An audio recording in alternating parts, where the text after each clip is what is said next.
নমস্কার, MN family থেকে আমি মানসী। আজকে নিয়ে চলে এসেছি আবার একটি নতুন ভিডিও, তো সেটাই আপনাদের সাথে শেয়ার করব। আজকে করব আর মাছ মশলা দিয়ে ভাজা। তাই এখানে আর মাছটা ভালো করে ধুয়ে নিয়েছি। এবার এতে দিয়ে দিলাম হলুদ আর দেবো লবণ, আর এতে দেবো একটু জিরে আর শুকনো লঙ্কা বাটা। এবার এটাকে ভালো করে মাখিয়ে নেব। এবার এতে দিয়ে দেবো বেশ কিছুটা পরিমাণ সর্ষের তেল। এবার এটাকে বেশ ভালো করে মাখিয়ে নেব। এবার এটা একটু ম্যারিনেট হওয়ার জন্য বেশ কিছুক্ষণ থাক, ততক্ষণ আমি আলু পেঁয়াজটা কেটে নিই। এবার এর মধ্যে দিয়ে দেবো কিছু আলু, যেটা একটু ভাজা থেকে একটু মোটা করে কেটেছি, আর দিয়ে দেবো পেঁয়াজ কুচি। এবার এটাকে দিয়েও বেশ ভালো করে মাখিয়ে নেব।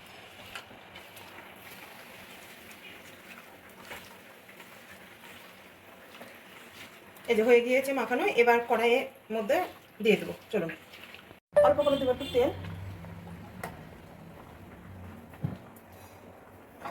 এবার এই মাছগুলোকে সব সাইড সাইড দিয়ে দেবো।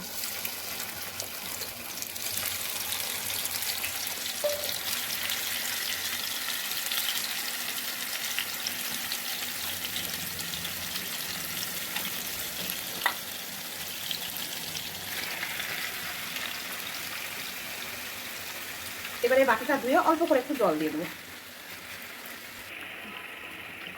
এবার এর মধ্যে দিয়ে দেবো অল্প করে একটু জল। এবার এটাকে প্রথমে একটু গ্যাসটা জোরে দেবো, দিয়ে ঢাকাটা দিয়ে দেবো। তারপরে তখন গ্যাসটা সিমে দিয়ে দেবো।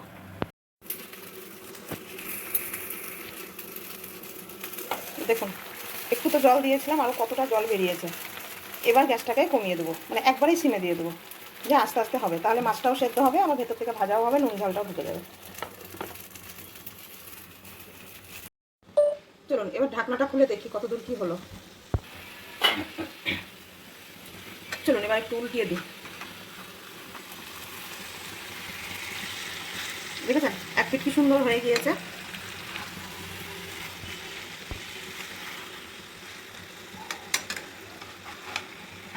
এদিকটা আর একটু হবে, হোক। আবার ঢাকা দিয়ে দেবো।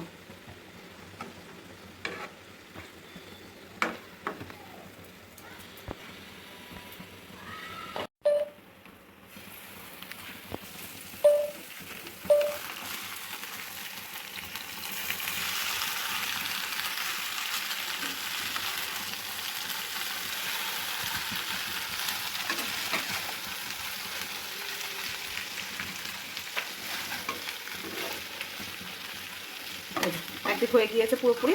এবার এদিকটা একটু উল্টিয়ে দিলাম, এদিকটা হোক, তারপরে তখন বন্ধ করে দেবো।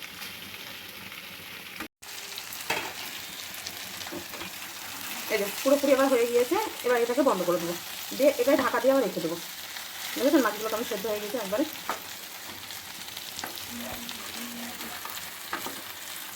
তো চলুন ভিডিওটি আজ এখানেই শেষ করলাম। ভিডিওটি কেমন লাগলো জানাবেন। ভিডিওটি যদি ভালো লেগে থাকে একটি লাইক করে দিয়েন, আর কমেন্ট বক্সে জানাতে কিন্তু কেউ ভুলবেন না ভিডিওটি কেমন লেগেছে। আসবো তাহলে আবার কোনো নতুন ভিডিও নিয়ে।